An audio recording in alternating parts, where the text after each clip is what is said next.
Emotions, and the way that we express them, are a fascinatingly universal phenomenon. They seem to pay no attention to political or cultural borders, expressing themselves in all cultures throughout history in strikingly similar fashion. There must be some reason why, some basic, fundamental aspect of being human that allows for this phenomenon to be.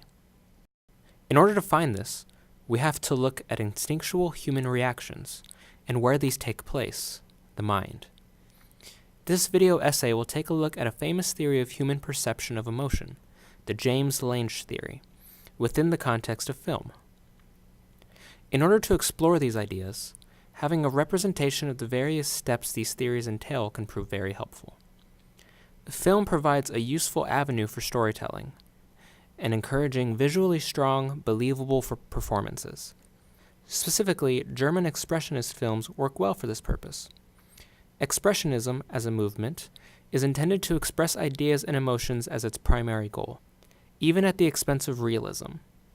If an impossibly shaped building or construction evokes the necessary reaction, it is what will be used, regardless of its real-world impossibility.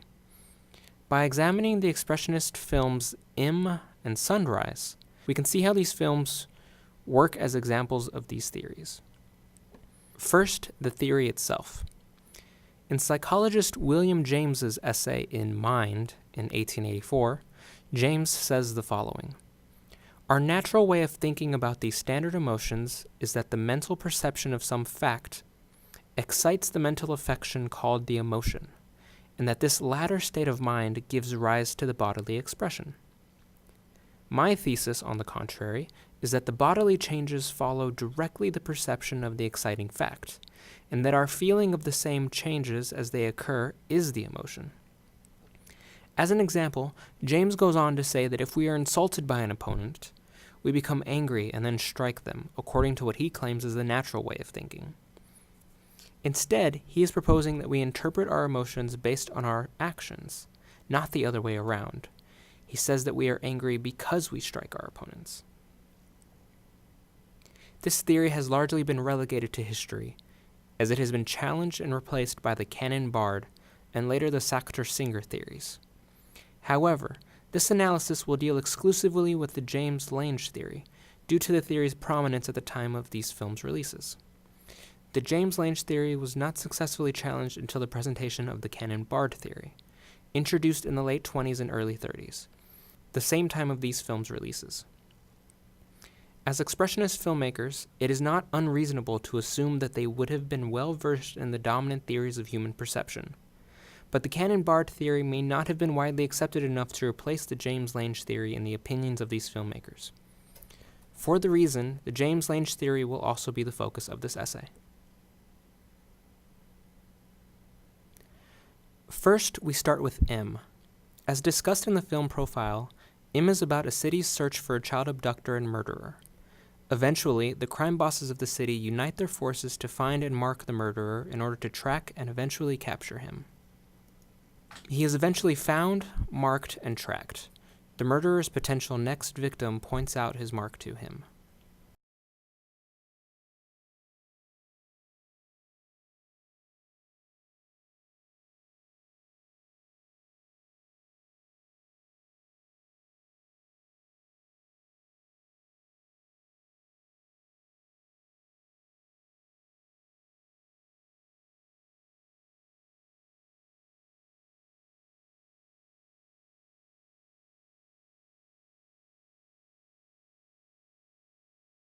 A more detailed analysis can show us a bit about the character's mindset and emotions concerning his situation.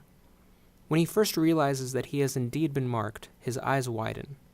It is tempting to ascribe this to fear, but according to the James Lange theory, he is still learning about his situation and hasn't yet processed any emotion. This is further evidenced by him having the same reaction at seeing his follower. Besides widened eyes and a lean-in to get a slightly better view, no other physical reaction tells anything about the emotion that he feels. We eventually hear his voice crack, and then see him run off, finally revealing his true emotion, fear. We can only safely assume this after he has expressed it through his bodily actions. In this second clip, We see a similar response, as his eyes widen as he observes that he is trapped and has been brought to this location to admit to his crimes.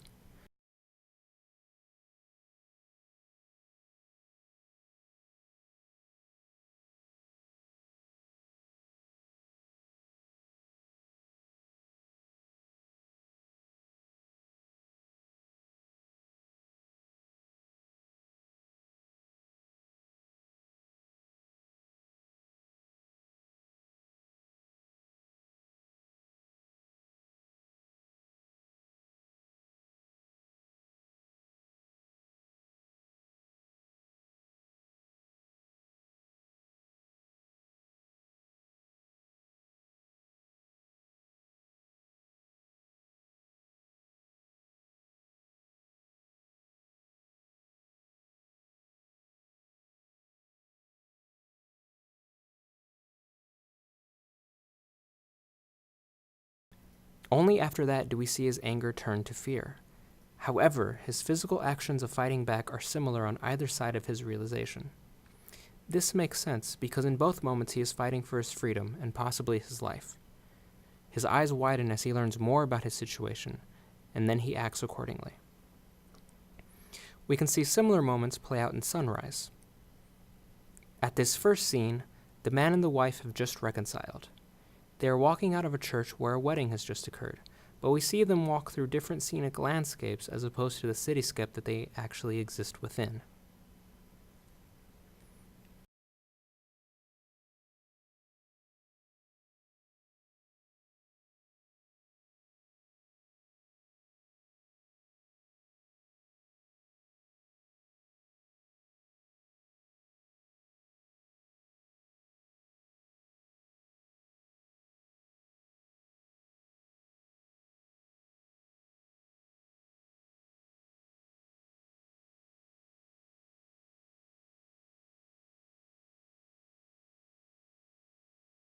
We are ultimately brought back into reality as we find the couple in the middle of a busy intersection, locked into a passionate embrace and kiss. The natural way of thinking would lead us to think that the couple would perceive their situation, realize the danger that they are in, and act out of this natural fear to remove themselves from the danger of the street into a more safe location. However, their actions suggest that they are in a place that could not be any more safe and welcoming, which leads them to feel the emotion of safety and love. An interesting inversion of the shocked open eyes observation in M is this last scene from Sunrise.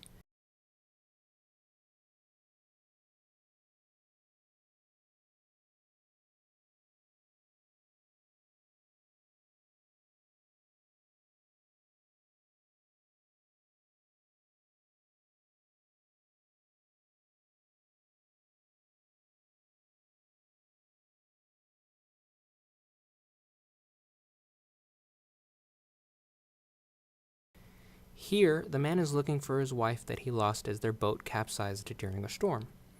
When he sees the twigs from a bundle that he used to keep the wife afloat, no longer in a bundle or with the wife, we would expect some kind of outward expression of grief or despair. Instead, he motions to be moved closer.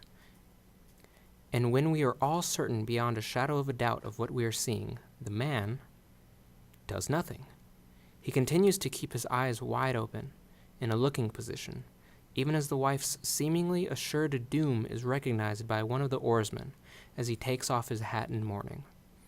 The man keeping himself in this position allows for him to stay in the emotion of vigilance that is associated with his physical stance, still looking for his wife, and avoiding having to grapple with her death.